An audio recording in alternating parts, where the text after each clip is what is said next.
The crystal glass slipped from Ava Brooks's tray and shattered across the marble floor, red wine bleeding outward like a slow, deliberate stain. And for a heartbeat, the entire restaurant froze under the soft gold chandelier light, before Richard Caldwell let out a sharp, amused laugh that cut clean through the silence. Unbelievable. Are you too slow to carry a simple tray? Or just not paying attention? His voice carried effortlessly across the room, polished, practiced, the kind of voice that never expected to be questioned. A few guests shifted in their seats, some glanced away, others leaned in, drawn to the discomfort like it was part of the evening's entertainment. Ava didn't move right away, her fingers still curved slightly, as if the tray were still there, her breath steady, controlled, the faint scent of oak-aged wine rising from the floor mixing with the sterile chill of air conditioning. Richard stepped closer, the faint click of his Italian leather shoes echoing against stone. "Look at this mess," he said, not loudly now, but somehow worse, quieter, sharper. "Do you even understand where you are? This isn't some roadside diner." A soft ripple of laughter followed, thin and uneasy. Ava finally knelt, not hurried, not flustered, just precise, reaching for a cloth as if the moment didn't belong to him at all, her eyes lowered but not broken, reflecting the fractured light of glass scattered around her.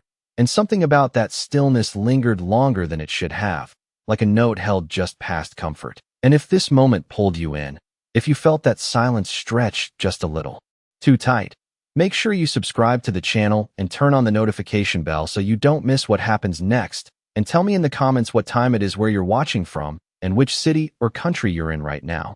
Because stories like this hit differently, depending on where you are in the world. Richard exhaled impatiently, straightening his cufflinks as if reclaiming control of the room was as simple as adjusting his sleeve. "Clean it up," he added, dismissive already. Turning back toward his table of investors where quiet conversations resumed in cautious tones. But Ava stayed in that position a second longer than necessary, her hand hovering just above the wine-soaked marble, her reflection fractured beneath it, and somewhere beneath the surface of that calm, behind the measured breath and steady posture, something else was watching, calculating, waiting, the kind of patience that didn't belong to someone who was simply trying to keep her job, the kind of patience that understood timing better than anyone in that room. And as the staff rushed subtly around her, as napkins appeared and the illusion of normalcy stitched itself back together, no one noticed the slight shift in her gaze, the almost imperceptible scan of faces, exits, movements. The room believed it had already decided who she was, and that was its first mistake. The stain disappeared faster than the tension did. But Ava Brooks did not rush as she finished wiping the last trace of wine from the marble, her movement steady, almost deliberate, as if each motion followed a rhythm no one else could hear. The low hum of conversation slowly returning around her, silverware clinking, glasses lifting, voices lowering back into controlled elegance. Yet something had shifted, something thin and invisible that stretched across the room like a wire pulled too tight. Ava rose smoothly, placing the folded cloth onto her tray, her posture straight, shoulders relaxed, her expression neutral in a way that seemed practiced rather than natural. She turned slightly, just enough to catch the reflection of the dining room in the polished steel of a nearby serving station. Every table, every face, every angle, catalogued in a glance so brief it would have gone unnoticed by anyone not looking for it. But no one was looking at her anymore. Not really. To them she had already returned to being what she was supposed to be: background, movement, service, invisible. And that invisibility settled over her like a cloak she knew how to wear too well. Across the room, Richard Caldwell had already resumed his conversation, his voice calm again, measured, confident, the earlier sharpness replaced with controlled authority. "Timing is everything," he said to the men seated around him, his fingers lightly tapping the edge of his glass. "You move too early, you lose leverage. Too late, and you lose the deal."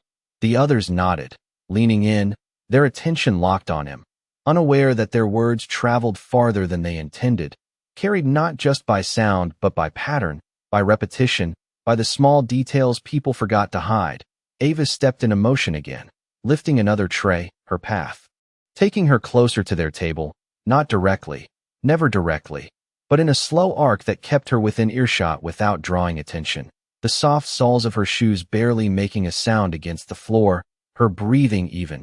Her gaze lowered just enough to maintain the role, but her focus sharpened, catching fragments of conversation like pieces of a puzzle, numbers, locations, references that did not belong in casual business talk, not in a public place, not spoken with that level of confidence. She adjusted the position of a glass at a nearby table, her fingers brushing the rim for a fraction of a second longer than necessary.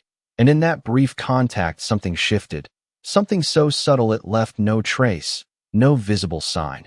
Only a quiet confirmation that the room was no longer just a restaurant. It was a map, and she was reading it. A man at Richard's table leaned closer, his voice dropping. "Are we certain about the timeline?" he asked, and Richard's response came.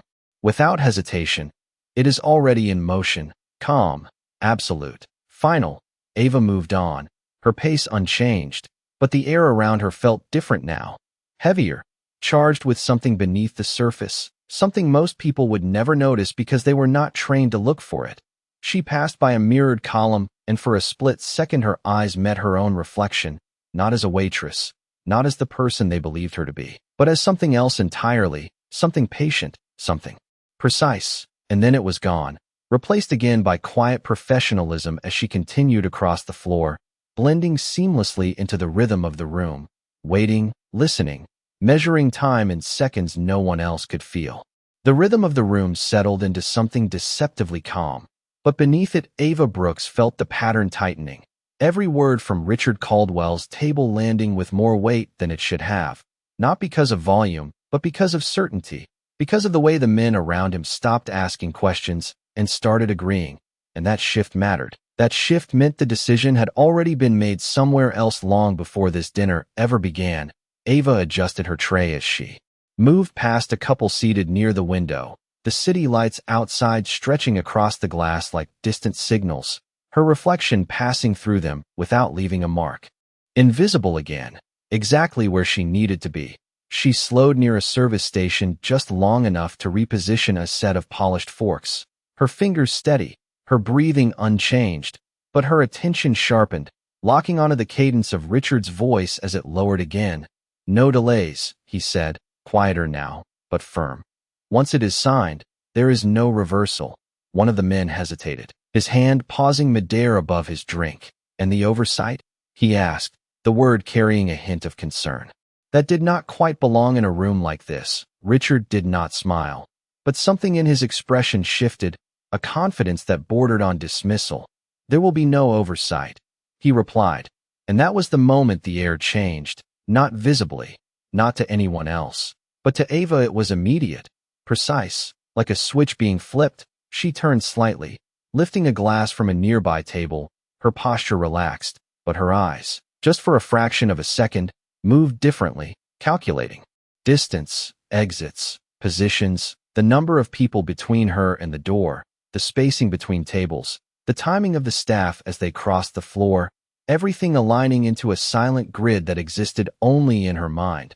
She placed the glass back down with care, the soft clink barely audible, and continued forward, her path bringing her closer again, never direct, always natural, always within the flow of service. One of the investors leaned in further, his voice almost a whisper now, "And if something goes wrong?" The question hung there, fragile, uncertain. Richard's response came without hesitation, without doubt. "It will not," he said. And then, after the briefest pause, "I have already accounted for every variable."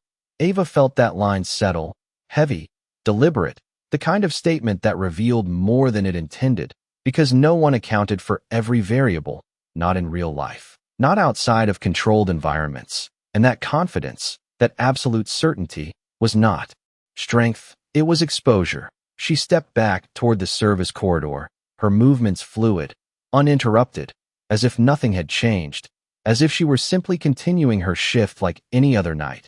But the moment she crossed the threshold into the quieter hallway behind the dining room, the sound shifted, the hum of conversation fading into a distant echo, replaced by the soft buzz of overhead lighting and the muted clatter of dishes being stacked. Ava paused for exactly 1 second, no more, her hand resting lightly against the edge of a stainless steel counter, her head tilting just slightly as if listening for something beyond the walls, beyond the building itself. And then her fingers moved, subtle, controlled, adjusting the small earpiece hidden beneath the curve of her hair. Her voice, when it came, was barely above a breath, calm, precise, stripped of the softness she carried on the floor. "This is Brooks," she said quietly, her eyes steady, focused on nothing and everything at once. "Confirmation received. Target is fully committed." A faint crackle answered her, distant but immediate, a voice on the other end measured, controlled. "Copy that, Agent Brooks. Maintain position." Ava closed her eyes for the briefest moment. Not hesitation, not doubt, just timing, just alignment. And when she opened them again, the waitress was back, the roles slipping into place as seamlessly as it always had. But now the room beyond that door was no longer just a room. It was the center of something much larger, something already in motion.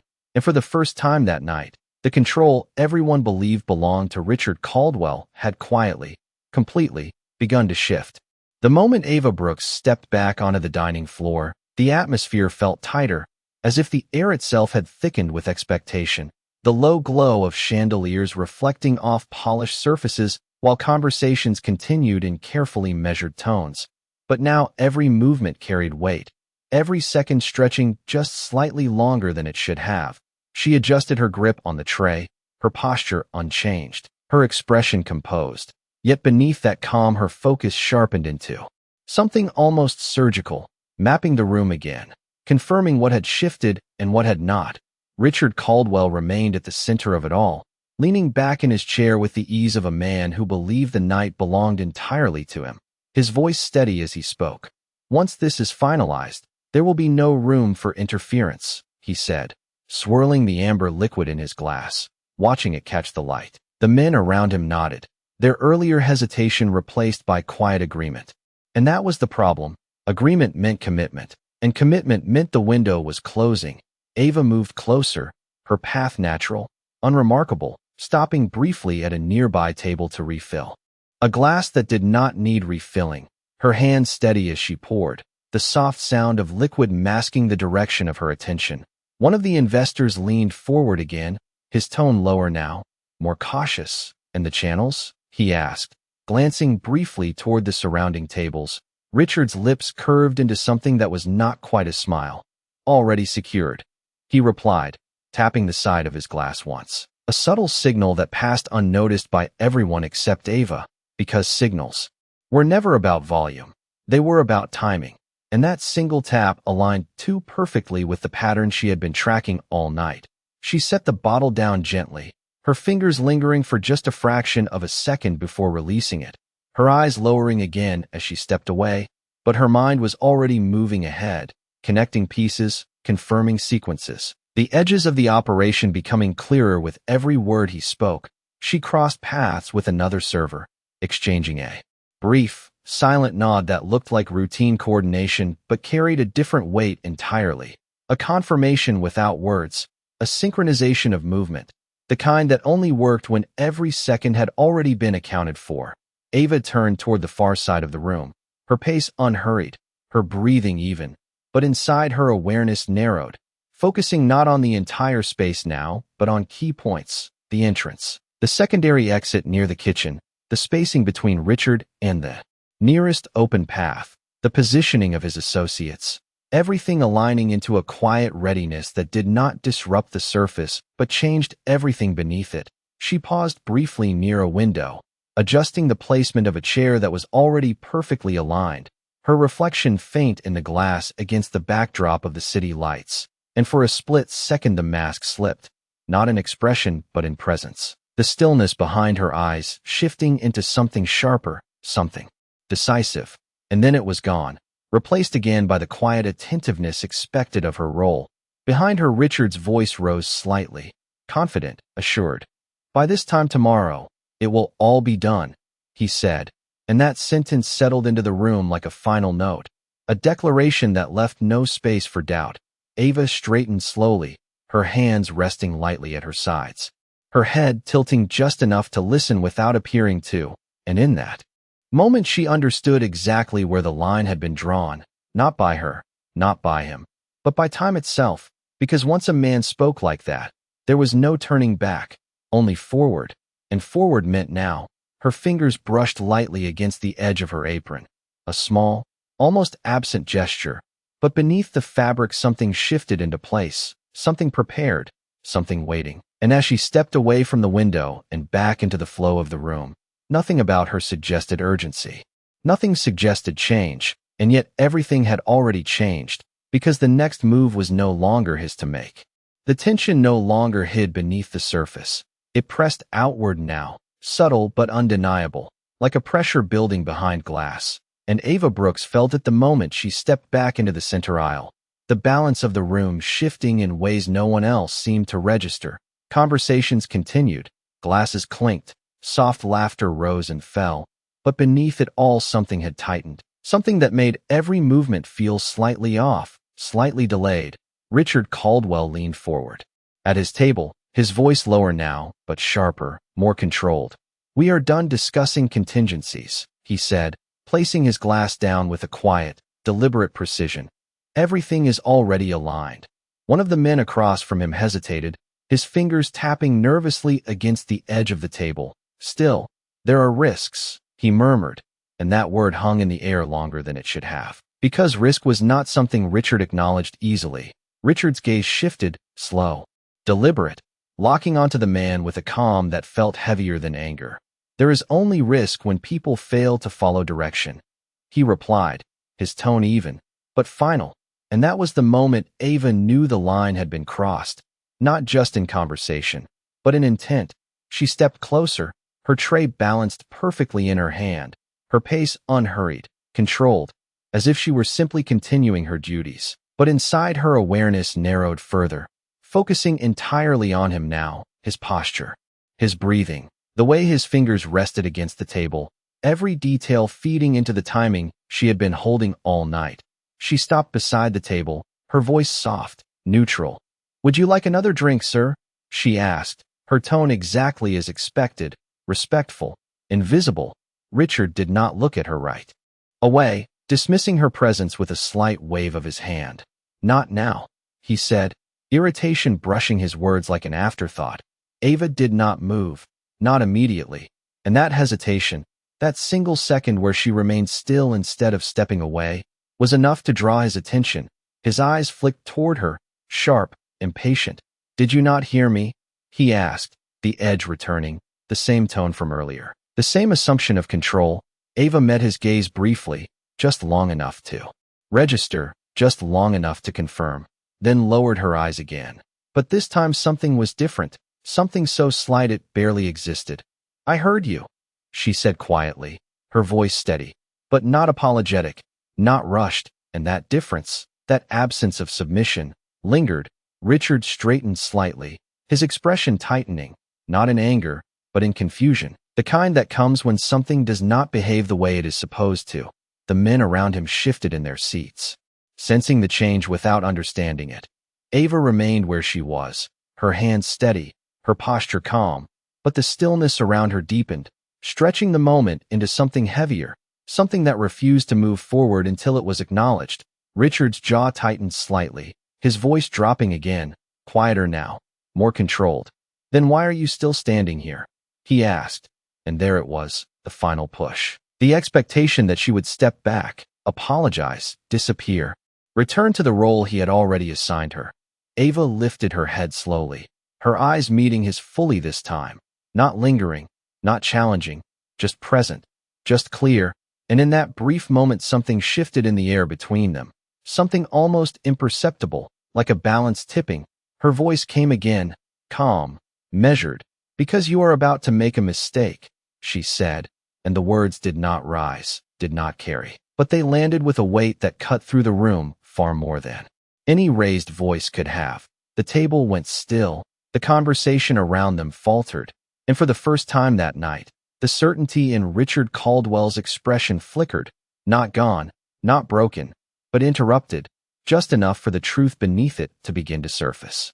For a moment nothing moved, not the glasses, not the hands resting on the table, not even the quiet rhythm of the room that had carried the night. Forward until now, it all seemed to pause, suspended in the space between what had been said and what it meant. Ava Brooks stood perfectly still, her tray balanced effortlessly at her side, her posture unchanged, but the air around her felt different, heavier, like the room itself was waiting. Richard Caldwell did not respond immediately, his eyes fixed on her with a focus that had nothing to do with irritation anymore. It was sharper now, searching, measuring, as if trying to reconcile the person in front of him with the role he had already decided she played. The faint hum of the chandelier above cast a warm glow across the table, reflecting off the polished surface and catching in the edges of the untouched glassware. One of the men shifted slightly in his seat, the subtle scrape of fabric against leather sounding louder than it should have. But no one spoke. No one broke the silence that had settled in, because something in Ava's tone had changed the rules of the moment. She was no longer background, no longer something to dismiss, and that shift could not be undone. Richard leaned back slowly, his fingers coming together in front of him. His voice, when it came, was calm, controlled, but there was a new edge beneath it. Not anger, not yet, but awareness. "That is a very bold statement," he said, each word measured, deliberate, coming from someone who just dropped a tray 5 minutes ago. A few of the men around the table let out quiet breaths, not quite laughter, more like tension trying to escape. Ava did not react, not to the reminder, not to the attempt to pull her back into the role he understood. Her gaze remained steady, not confrontational, not defiant, simply present, as if she had already stepped outside the boundaries he was trying to enforce. The silence stretched again, thinner now, sharper, and in that space the smallest details became louder. The distant clink of silverware from another table, the low murmur of a conversation trying to resume somewhere behind them, the faint hum of the air conditioning overhead, all of it continuing, but none of it touching this moment. Richard's eyes narrowed slightly, not in anger, but in calculation, and for the first time that night, he did not speak immediately. He waited, just long enough to see if she would fill the silence, if she would correct herself, apologize, retreat. But Ava did not move. She did not step back. She did not lower her gaze again. She simply stood there, calm, grounded, her presence no longer shaped by the expectations of the room. And that stillness began to press against him, subtle at first, then more defined, like a pressure he could not quite identify. One of the investors cleared his throat softly, the sound almost out of place. "Perhaps we should continue this discussion later," he suggested carefully, his voice carrying the unease that the others were beginning to feel. But Richard did not look away from Ava, his focus locked, his certainty no longer absolute, just slightly fractured, just enough to let doubt slip through. Ava's voice came again, softer this time, but more precise. "You think everything is already aligned," she said, her tone even, almost reflective. "But you are only seeing what you expect to see." The words settled between them. Not loud, not dramatic, but undeniable. And for a brief second something flickered in Richard's expression. Not fear, not yet, but recognition. The kind that comes when a pattern breaks in a way you did not anticipate. The kind that forces you to look again, more carefully, more honestly. The room around them remained quiet, suspended, and in that quiet the balance continued to shift, not suddenly, not visibly, but steadily, like something inevitable unfolding 1 second at a time.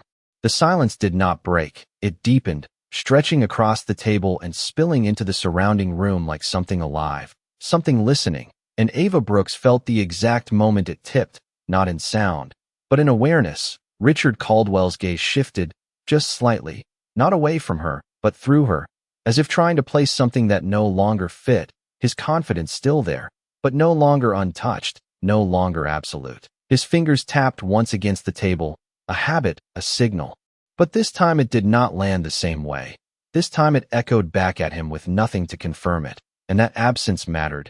Ava's posture remained unchanged, her tray steady at her side, but her presence had altered completely, no longer shaped by the role he had assigned her, no longer contained within the expectations of the room. One of the men to his left shifted again, his voice barely above a whisper. "Richard, maybe we should." But Richard raised a hand slightly, not forceful, just enough to stop him. his focus never leaving Ava, because now the question was no longer about the deal.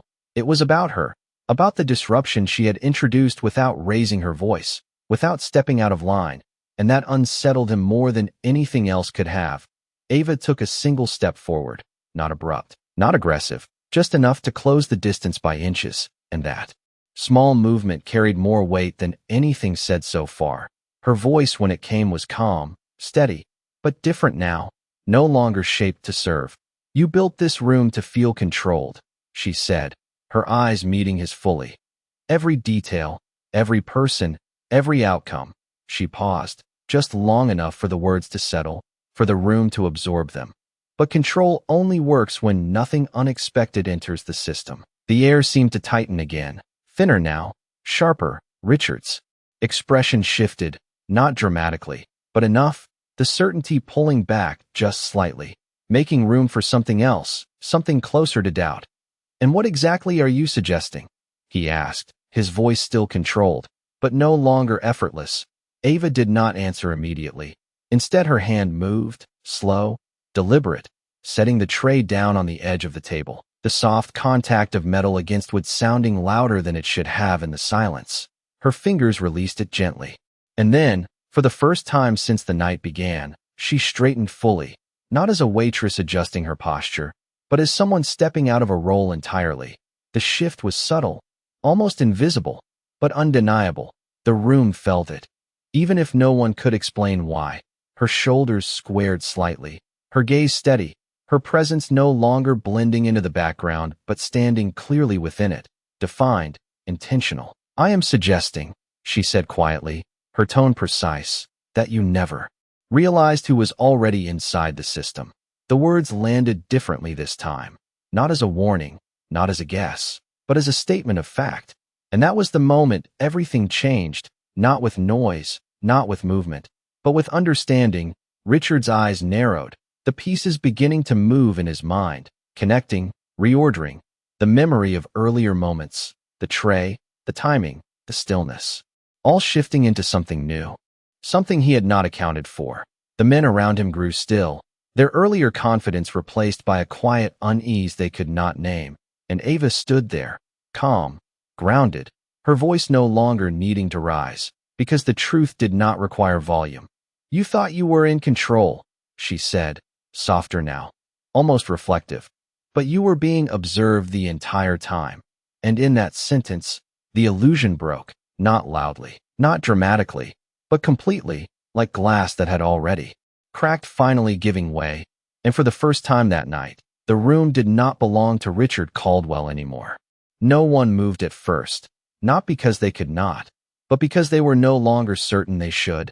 The balance of the room had shifted too far, too fast, and now every instinct that once followed Richard Caldwell's lead hesitated, waiting for something else to define what came next. Richard's expression held, controlled, but the certainty behind it had thinned, stretched into something more fragile, something that required effort to maintain. His fingers pressed lightly against the table, as if grounding himself in something familiar, something predictable, observed. He repeated quietly, the words sounding different now, heavier, as if testing its weight. His eyes flicked briefly around the room, not in panic, not yet, but in calculation, reassessing, reordering, searching for the boundaries he had believed were fixed. But Ava Brooks remained the only constant in that moment, standing across from him, still, composed, her presence no longer shaped by the room but defining it. One of the men shifted in his chair, his voice uncertain. "What is she talking about?" he asked, but no one answered, because the answer was already forming, not in words, but in realization. Ava's gaze moved slightly, not away from Richard, but past him, toward the entrance of the dining room. And it was subtle, so subtle most would have missed it, but not him, not anymore. His attention followed hers without meaning to, and for the first time that night, he noticed what had always been there, what he had dismissed as background. A man near the entrance, standing too still, too aware, another figure near the bar, posture just slightly too precise for a casual guest, small details, insignificant on their own, but together forming a pattern he could no longer ignore. The room had not changed, but his understanding of it had. And that difference was everything. Ava's voice came again. Calm, steady, no urgency, no need to rush. You said there would be no oversight, she said, her tone almost reflective. But oversight does not always announce itself. The words settled into him, into the space around him, into the growing awareness that the environment he believed he controlled had never truly belonged to him. Richard's jaw tightened slightly, his mind moving faster now, connecting the fragments, the earlier interruption, the timing of events, the way the evening had unfolded too smoothly, too predictably, until it did not.